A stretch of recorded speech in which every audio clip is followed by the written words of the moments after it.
Welcome back everyone to my low-level playthrough of Chrono Trigger on the Wii Virtual Console. Last episode, Chrono was sent back in time thanks to a malfunction of a telepod that was invented by his friend Lucca, who's the woman in yellow behind him. But before he went back in time, a mishap sent this girl Marle, she's the lady in the white there, back in time. And it turns out that she is actually the princess back in 1000 AD. And in 600 AD, the time period that our characters are in right now, the Queen Leene, was kidnapped. And they found Marle instead, and they called off the search for the Queen. And because of that, history has changed, and basically that made Marle disappear.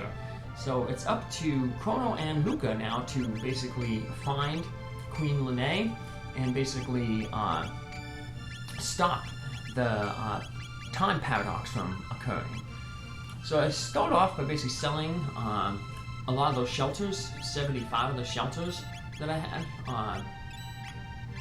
And with that money, I can equip my characters with a few extra things, and more importantly, buy a ton of tonics.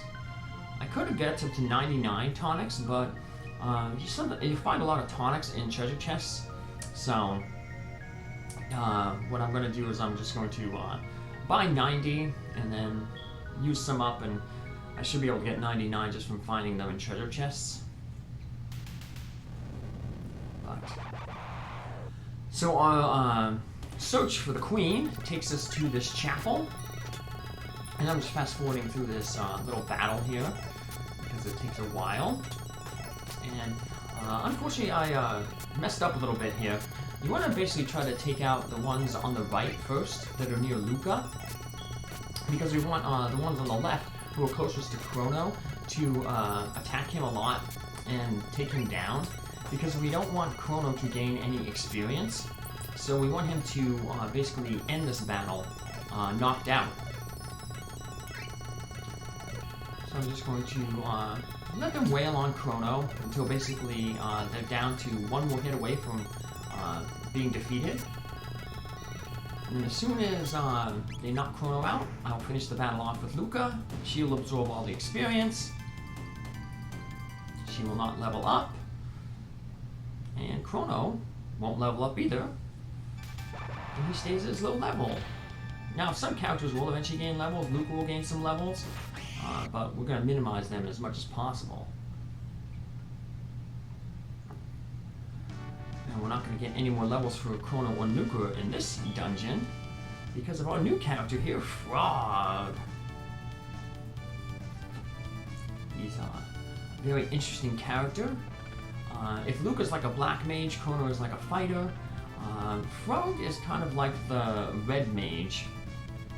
He's a pretty good swordsman. He has a good attack. And he comes with some healing spells.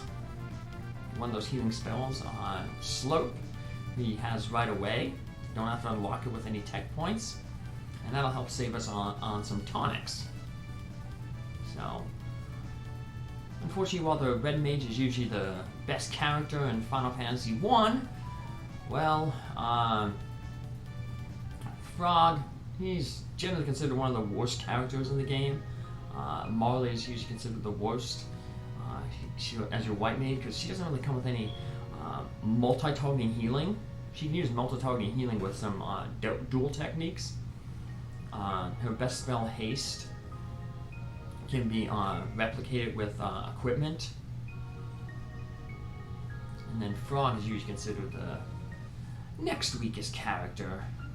The two water characters, Marle will learn her element is ice and Frog is water. And they're considered bad, but overall all the characters are, obviously you're going to have tier lists whenever there's multiple characters in a game, but even the bad characters, according to the tier lists, are decent. You can beat the game with any character. So one thing we don't want to do is we don't want to... I made an extra save after I got Frog, just because in case I got into a battle that I couldn't escape from. One of the battles that you can escape from is if you try to get, you search that chest on the left, or that drawer on the left. We'll be able to get some treasure. There's a few treasure chests that we won't be able to get because they force encounters. But once we defeat the boss of this dungeon, then all the enemies will disappear and we'll be able to come back and loot it, all the treasure. But most of the good treasure that we do want, though, we can get on our first trip through here, including that steel saber there that's going to help Crono's attack. Frog will also find another sword to increase his attack. He found another power tab there that will give that power tab, the other one, to Crono a little bit later. So these two doors over here to the right, we don't want to go into them because, like I said, they will lead to areas where there's monsters that we can't escape from. I just kind of wanted to point it out there. We can avoid these characters. I'm going to head up to the north here. There's another save point. We'll use that in a little bit. There's a piano ahead that we have to play, but they saw there's some spikes there that are blocking the way. So we got to get those spikes to lower. You get the spikes to lower by, there's these two skulls that we have to touch. No entry. Just avoid these enemies. Luckily, if you do get run into enemies, you can run away from them. But better to just avoid them altogether. Up. And once we hit the two skulls, those spikes will disappear. We can head on into that room where we're going to have another forced encounter that you can't run from. But luckily Frog can absorb all the experience and not gain a level.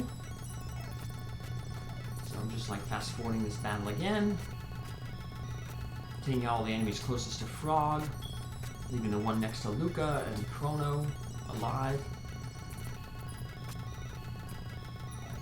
So you can see we want Crono and Lucca to be knocked out at the end of this battle. I've reduced this enemy down to basically one more hit to take it out. Frog takes it out, gets all the experience, and we play our second piano then to open up another passageway. Got another sword there for Frog. Frog uses like European broadswords, and Crono, his swords are more like samurai swords, the curved blades. Make a quick save here.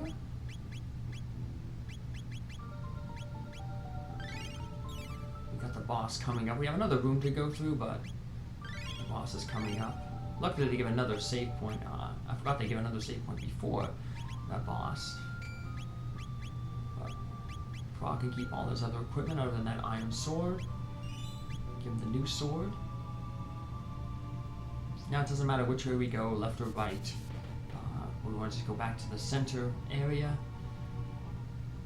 And we'll see that there's a door where that note was saying that, no passage. And the note has changed to say, try enough and you'll find a way in. There we go. Just avoid these guys. And unfortunately I hesitated, and sometimes you can run past those guys. But it's okay, because this is a battle that we can run from. So I'll just engage the encounter, run away. Make another safety save here, because the boss is straight through those doors. First boss.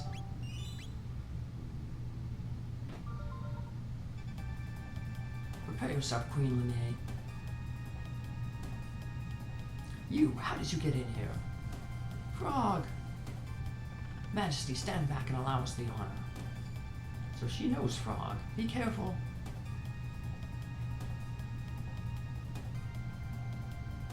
Yahaha, it's useless to fight. No one will leave here alive. This is actually not the real Chancellor. He's actually a monster in disguise. He is the first boss of the game. Yakra. The real Chancellor is actually in the treasure chest there over on the left. If you open it after the battle, you free the Chancellor. If you forget to open it, the Chancellor will just escape himself. So if there's 3 characters alive, Yakra will do this big counterattack. So we want one of the characters to die. Yeah, here's the big counterattack. As soon as possible. Either, preferably Lucca, because Lucca has less attack power than Crono and Frog. I accidentally healed Lucca there. I actually wanted to go heal Crono, but it's okay. Lucca will fall pretty quickly. I'm gonna try to keep Frog above like 80 hit points usually. That way he can survive about 2 attacks. Now Yakra has about 920 hit points. So for a lot of the bosses, basically what I'm doing is I have a calculator off on the side and I'm just slowly minusing their hit points. And then I get to a certain point when they're near death, then I let the boss basically knock Crono out. That's basically how the game is going to progress for most of the game. Eventually you'll get an accessory about halfway through the game called the wallet, which transforms all experience into money. But until then, you basically usually let your high-level character absorb all the experience, and that keeps your low-level characters at a low level.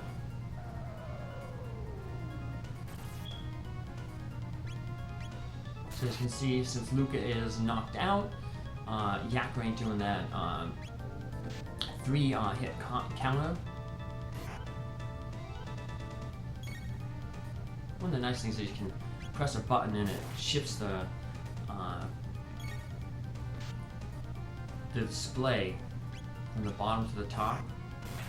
As you can see, the battle is kind of active. Characters move around. See how I was able to miss. I missed one of the hits on Yakra there.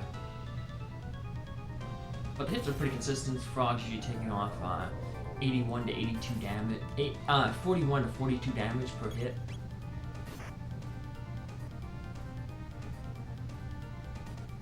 So when Frog takes a little bit of damage, gets kind of low there, I can use the slope technique, which heals hit points. A little less than a tonic, but it saves me from having to use a tonic. It's a nice critical right there.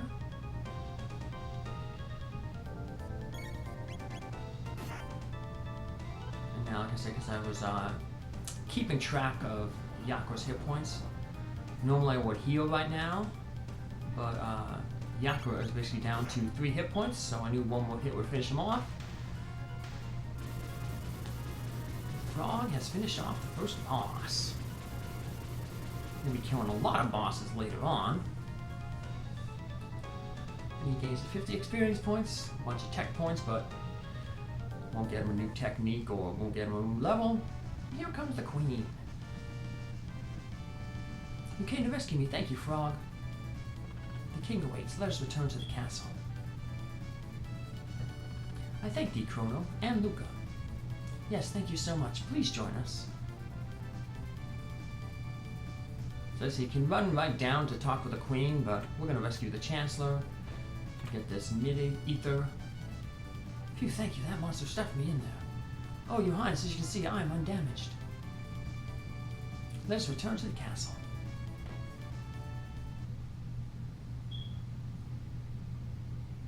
You have me worried, Leene. That no-good Yakra impersonating me and kidnapped the Queen. We have to create a criminal justice system in this kingdom and do away with such fiends. The interesting thing is, the Chancellor mentions creating a criminal justice system. Well, we are going to be a victim of that very criminal justice system that we helped create because of our interactions in the past here. that is why I tried to be really, really nice to Marle when I was at the Millennial Fair. Because when Chrono gets back, he will be put on trial. As you can see that the kidnapping of the Queen was a really big deal here. They create a criminal justice system to basically punish kidnappers. And the princess disappeared, and, well, they're gonna blame Chrono for it, so... Yeah, it's neat how a lot of times in this game, stuff you do in the past affects things in the future.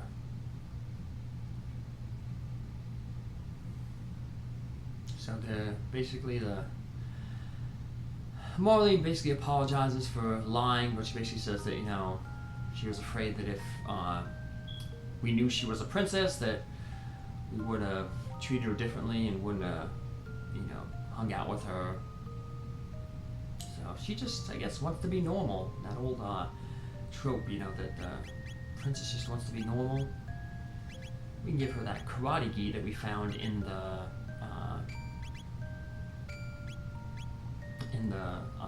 chapel. We'll be going back to the chapel then to loot it. Another thing we'll be doing between episodes, though, we'll also be maxing out those shelters again, just to sell more. Take some time to, whenever we get free money, might as well get it. Frog's going to remark on Marle's resemblance to the Queen. And he's going to commend Chrono and his swordsmanship. Yeah, Chrono is like the best swordsman, mainly because his final weapon is really, really broken. It has a 70% critical hit rate, so he ends up doing a ton of damage with that. That's why it's okay that he's at level 1 at the end of the game, because he'll still be doing massive damage, because he'll be able to max out his strength stat. I made a mistake in the last episode. I said that stats, other than like hit points and tech points, max out at 16. Stats all max out at 99, except for speed, which max out at 16. So, well, I'll see you in the next episode. Take care. Have a good one.